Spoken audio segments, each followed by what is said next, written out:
বন্ধন Lions ক্লাবের উদ্যোগে সোনাইছড়িতে চক্ষু চিকিৎসা সেবা।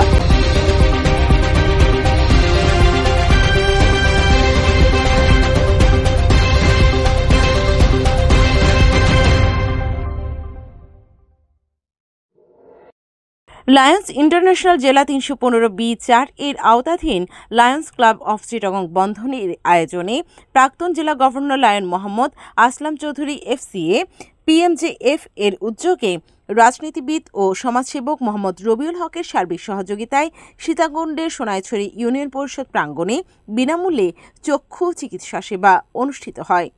লায়ন মামুনুর রশিদ মামুনের সভাপতিত্বে ও লায়ন আবু তাহেরের সঞ্চালনায় অনুষ্ঠানে প্রধান অতিথি হিসেবে উপস্থিত ছিলেন লায়ন্স জেলা গভর্নর লায়ন মোসলেউদ্দিন PMJF।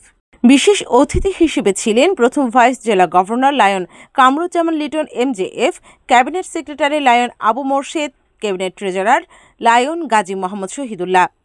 এতে লায়ন চক্ষু হাসপাতালে বিশেষজ্ঞ টিম প্রায় ৫ শতাধিক রোগীকে সেবা প্রদান করেন। এতে ৭৫ জন রোগী চোখের ছানি অপারেশনের জন্য সিলেক্টেড হয়, যাদেরকে আগামী ১৭ নভেম্বর লায়ন্স চক্ষু হাসপাতালে বিনামূল্যে অপারেশন করা হবে। অনুষ্ঠানে অতিথিবৃন্দ তাদের বক্তব্যে বলেন, চোখের আলো ফিরিয়ে দেওয়ার যে উদ্যোগ লায়ন্স ক্লাব গ্রহণ করেছে তা সত্যি প্রশংসনীয়। সমাজের সুবিধা বঞ্চিত মানুষের পাশে লায়ন্স ক্লাবের মতো দেশের বিত্তবানদের এগিয়ে আসা উচিত। বন্ধন লায়ন্স ক্লাব তাদের এই কার্যক্রম অব্যাহত রাখবে বলেও বক্তারা অভিমত ব্যক্ত করেন।